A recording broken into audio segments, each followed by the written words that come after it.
Langsung mulai aja, Del.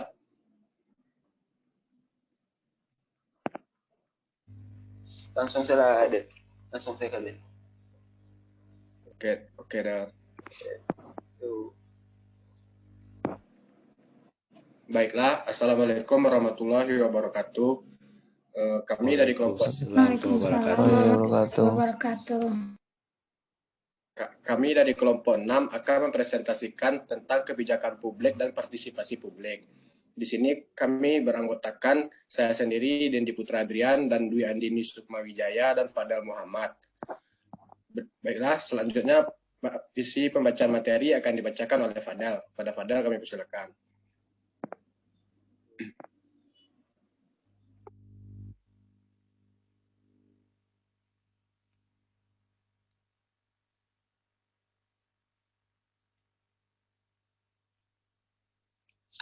Baik, materi yang pertama itu konsep dasar kebijakan publik. Yang pertama itu pengertian kebijakan. Kebijakan adalah sebuah kegiatan pemahaman manusia mengenai pemecahan masalah. Kebijakan dibuat untuk dapat membuat solusi akan problematika manusia yang bermacam-macam. Pemerintah merupakan lembaga tinggi negara yang merupakan pengambil ahli kebijakan bagi rakyatnya. Akan tetapi, kadangkala kebijakan tersebut dapat diterima dan kadangkala pun ditolak oleh masyarakat. Kebijakan publik merupakan salah satu kajian yang menarik di dalam ilmu politik. Meskipun demikian, konsep mengenai kebijakan publik lebih ditekankan pada studi-studi mengenai administrasi negara.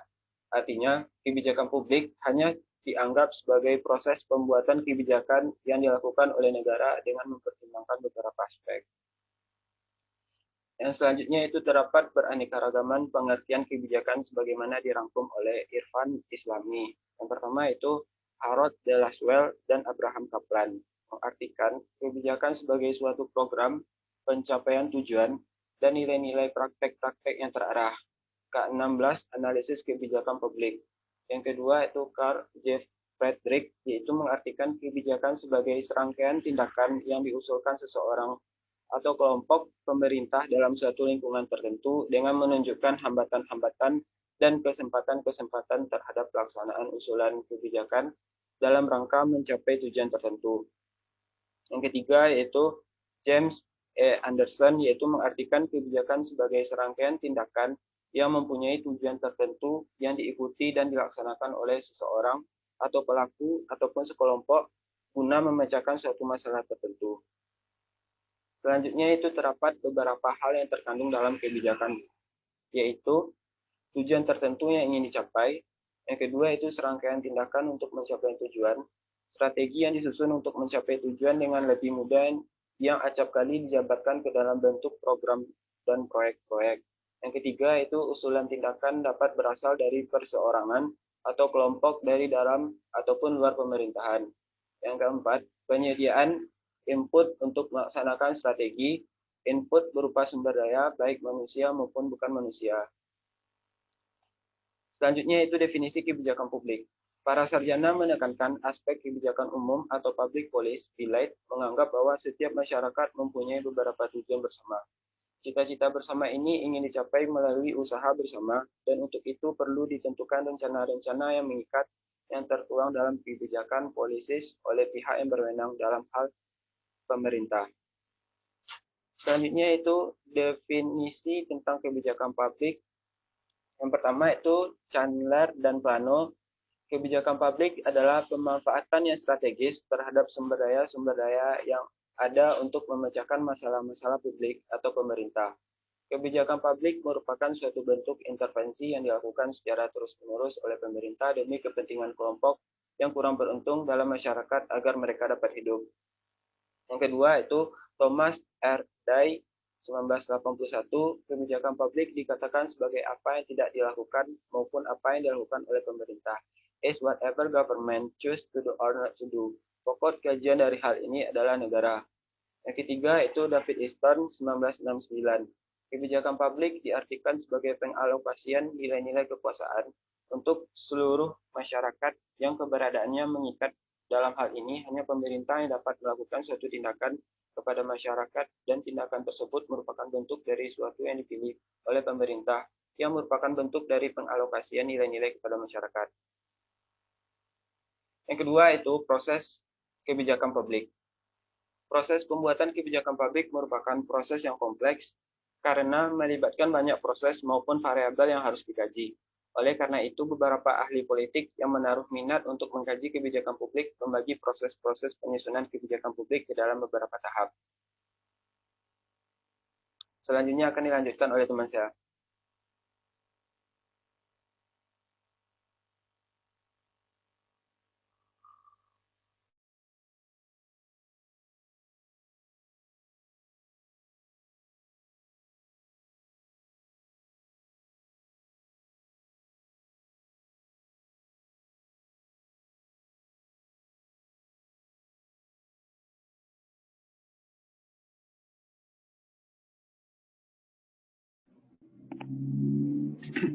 Baiklah, selanjutnya proses kebijakan publik merupakan proses yang rumit, yaitu melibatkan percabangan yang luas, yaitu berhubungan dengan keseluruhan sistem perubahan pada satu aspek sosial akan berdampak pada keseluruhan.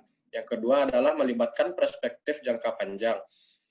Keputusan dalam proses kebijakan publik diharapkan bukan hanya berdampak positif pada jangka waktu yang pendek, tetapi juga diharapkan sampai jangka waktu yang panjang.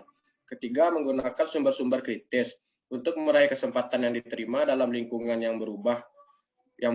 Sumber daya manusia harus dikondisikan agar selalu dapat mendukung situasi dan lingkungan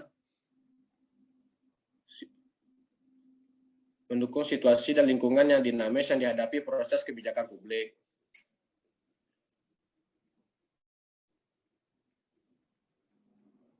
Selanjutnya adalah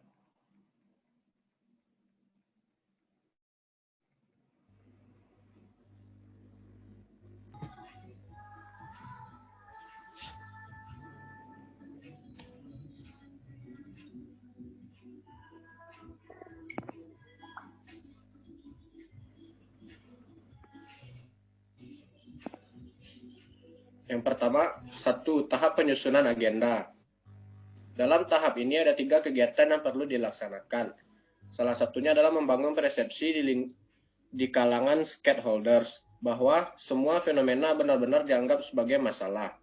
Hal ini penting karena bisa jadi suatu gejala yang oleh sekelompok masyarakat tertentu dianggap sebagai masalah, tetapi oleh kelompok masyarakat lainnya atau bahkan oleh para elit politik bukan dianggap sebagai suatu masalah.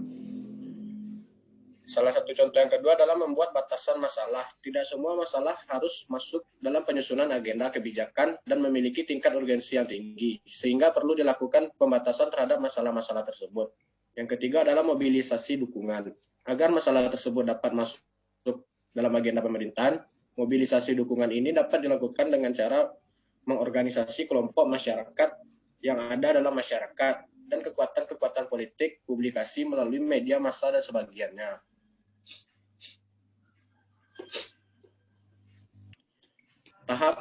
Tahap formulasi dan legitimasi kebijakan. Pada tahap ini, analis kebijakan perlu mengumpulkan dan menganalisis informasi yang berhubungan dengan masalah yang bersangkutan. Kemudian berusaha mengembangkan alternatif kebijakan, membangun dukungan, dan melakukan negosiasi, sehingga dapat pada sebuah kebijakan yang dipilih. Yang ketiga adalah tahap implementasi kebijakan. Pada tahap ini perlu memperoleh dukungan sumber daya dan penyusunan organisasi. Pelaksanaan kebijakan. Dalam proses implementasi sering ada mekanisme intensif dan saksi agar implementasi kebijakan tersebut berjalan dengan baik. Yang keempat, tahap evaluasi terhadap implementasi, kinerja, dan dampak kebijakan. Tindakan implementasi kebijakan akan dihasilkan kinerja dan dampak kebijakan yang memerlukan proses berikutnya, yakni evaluasi. Hasil evaluasi tersebut berguna bagi penentuan kebijakan baru di masa yang akan datang, agar kebijakan yang akan datang lebih baik dan berhasil. Pakar kebijakan publik James Anderson menetapkan proses kebijakan publik sebagai berikut. Salah satunya adalah formulasi masalah atau problem formulation. Apa masalahnya? Apa yang membuat hal tersebut menjadi masalah kebijakan? Bagaimana masalah tersebut dapat masuk dalam agenda pemerintah? Yang B adalah formulasi kebijakan. Bagaimana mengembangkan pilihan-pilihan atau alternatif untuk memecahkan masalah tersebut? Siapa yang berpartisipasi dalam formulasi kebijakan? Yang C adalah penentuan kebijakan. Bagaimana alternatif ditetapkan persyaratan dan kriteria seperti apa yang harus dipenuhi, siapa saja yang akan melaksanakan kebijakan.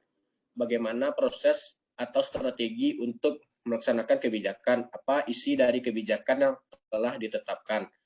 Implementasi.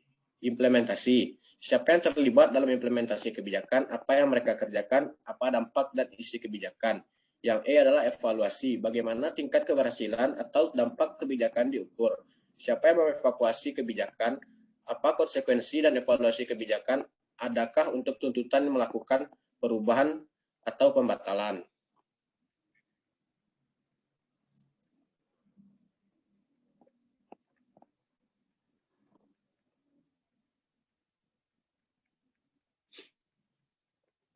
Misal, Howlett dan Rames sebagaimana yang dikutip di Subarsono menyatakan bahwa proses kebijakan publik terdiri dari 5 tahapan.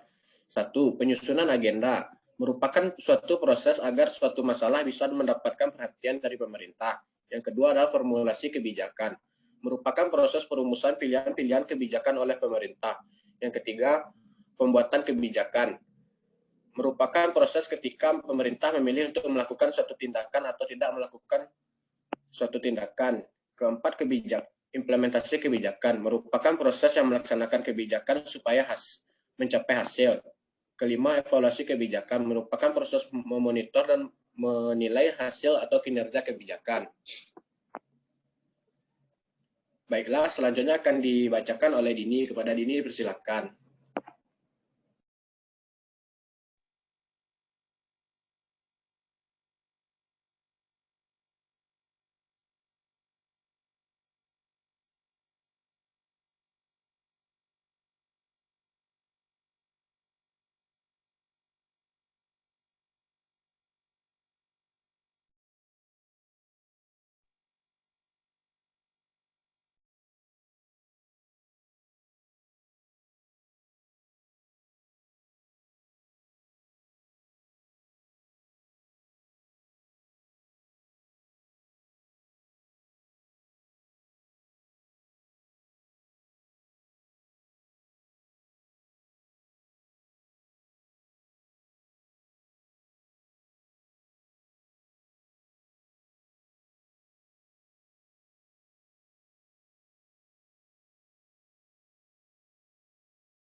Maaf sebelumnya, ini laptopnya nggak bisa kedengaran suaranya, jadi lewat HP aja. Baiklah, saya akan menyambung materi dari tadi. Selanjutnya, instrumen kebijakan. Peraturan perundang-undangan. Kewenangan membuat peraturan perundangan adalah sumber daya unik bagi pemerintah. B. Layanan umum atau public service. Pemerintah disebut sebagai organisasi penyelenggara layanan umum paling besar. Catatan, terkadang swasta dan ormas lebih efektif, efisien. C. Dana. Ideal 45% untuk kesra, dan di Indonesia 69% untuk aparat. D. Pajak. The government give it, and the government take away. Pembebasan pajak atau tax holiday dan pajak progresif sebagai instrumen distribusi. Dan E. Himbauan atau suasion. Atas nama kepentingan umum, pemerintah punya posisi lebih baik untuk menyampaikan himbauan.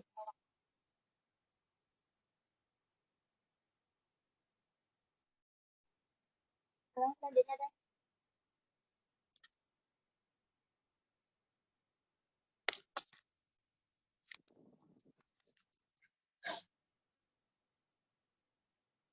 Instrumen sukarela. A. Keluarga dan komunitas atau family and community. Keuntungan utama untuk mempromosikan kebijakan melalui keluarga dan masyarakat bahwa hal itu tidak dapat dikenakan biaya apapun, kecuali jika pemerintah memilih untuk memberikan hibah atau subsidi untuk upaya ini. Namun kelemahan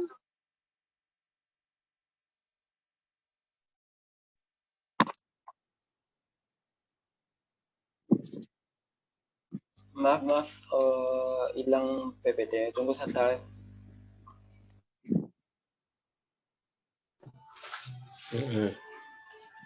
Berhentiin aja rekamannya dulu. Bentar. Ya, lanjut.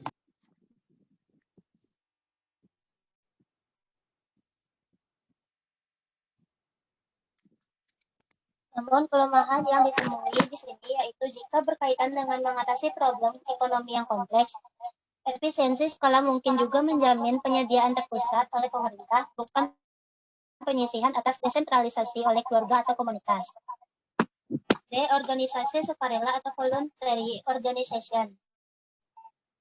Organisasi sukarela dalam teorinya merupakan cara yang efisien memberikan layanan yang paling ekonomis dan sosial. Mereka juga menawarkan fleksibilitas dan penerapan respons dan kesempatan sebagai percobaan yang akan menjadi sulit jika dilakukan di organisasi pemerintahan. Mereka sering lebih cepat dari pemerintah dalam memberikan bantuan kepada korban bencana alam. Namun masalah kontemporer ekonomi dan sosial tidak terlalu luas untuk ditangani berdasarkan upaya sukarela saja. Kebanyakan orang tidak memiliki waktu maupun sumber daya yang dibutuhkan untuk berkontribusi dengan aktivitas tersebut. C. Pasar atau market. Pasar adalah cara yang efektif dan efisien dalam menyediakan barang yang paling pribadi dan dapat memastikan bahwa sumber daya hanya dikhususkan kepada barang-barang dan jasa yang dihargai oleh masyarakat. Karena sebagian barang dan jasa yang dicari oleh masyarakat adalah bersifat pribadi, pemerintah dalam masyarakat kapitalis mengandalkan ekstensif atas instrumen pasar. Instrumen wajib.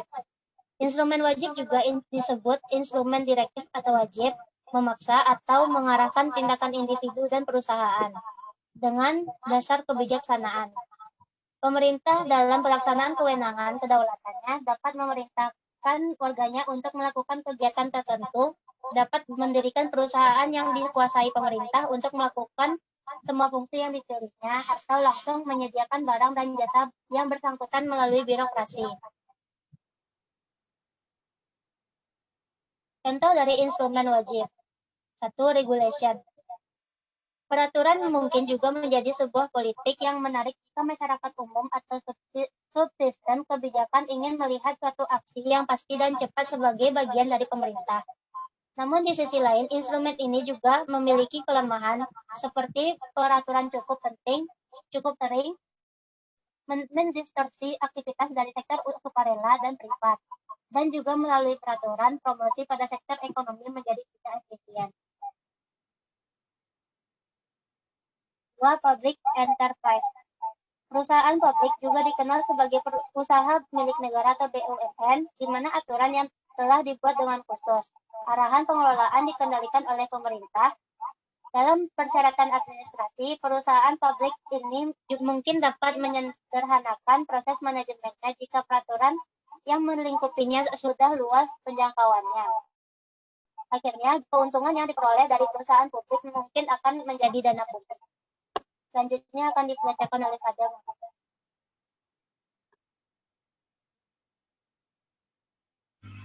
Baik, selanjutnya itu instrumen campuran.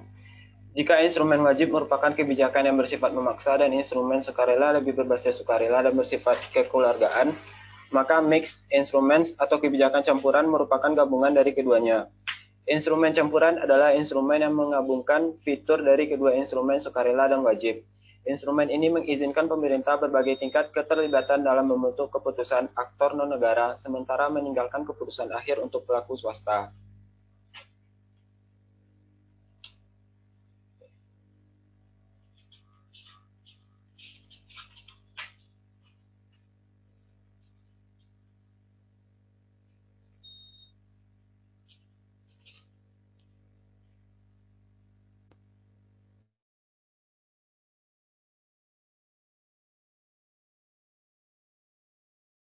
Mohon maaf Fadel, suaranya termute kan. Tolong di-unmute sebentar. Nggak kedengeran soal presentasinya. Terima kasih Del. Oke.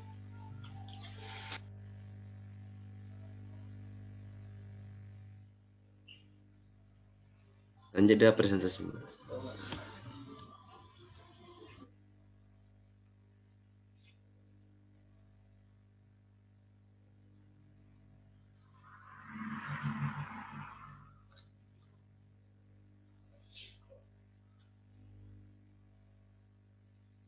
Maaf teman-teman, PPT ada bermasalah, tunggu sebentar ya.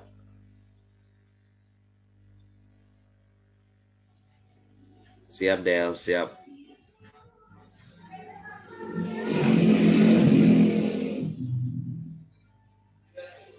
Sudah muncul kembali.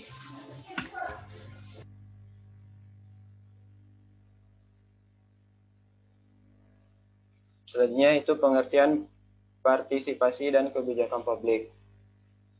Secara umum,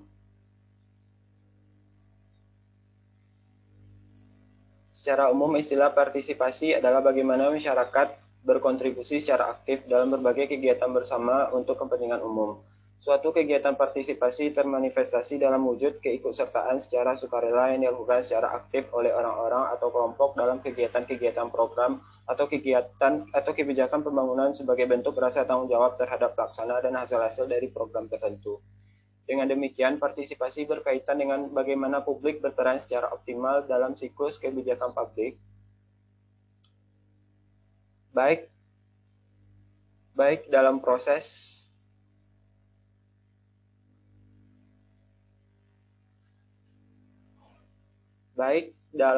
pembuatan kebijakan, pelaksana kebijakan, dan evaluasi kebijakan. Keterlibatan publik dalam setiap tahapan kebijakan bisa menjadi ukuran tentang tingkat kepatuhan negara kepada amanat rakyat yang berdaulat atasnya.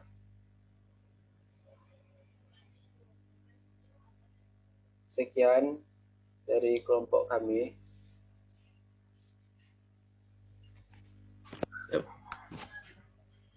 Baiklah, apakah ada teman yang ingin bertanya atau ingin menambahkan hasil diskusi dari kelompok 6? Sepertinya sudah oke. It's okay saja. Oke, Bev. Ya, Oke, Bev. oke saja, Dendi. Bev. Ya. Nggak ada Bevnya, Bev? Nggak ada. Nggak ada, Bev. Oke, Bev. Baiklah. Kami dari kelompok 6 mematikan rekamannya. Ya. Kami dari kelompok 6 akan enggak lu ya. Kami dari kelompok 6 mohon maaf. Assalamualaikum warahmatullahi wabarakatuh. Waalaikumsalam warahmatullahi wabarakatuh. Nggak apa-apa itu, biasa. Oke, hebat. Misi Bapak kepada teman-teman semuanya, ada perwakilan ketua kelompok dari 9 kelompok tersebut, ada perwakilan anggota maupun ketuanya. Ada. Nanti, ya berarti langsung ketua kelas mengumpulkan videonya, Pak. Ya. Iya, Pak. Ya. Sekarang kelompok berapa yang belum presentasi? Udah siap semua, Pak. Udah 9 Udah kelompok. semua. Udah 9, Pak. Sudah 9. Sudah Videonya 9. sudah ada semua. Itu Pak nunggu semuanya. Rencananya dalam waktu beberapa hari ini sebelum Jumat Minggu besok sudah diunggah ke YouTube, Pak, gitu. Jadi menunggu semuanya terkumpul, Pak, gitu. Nunggu semua diunggah. Iya, Pak. Nunggu semua diunggah.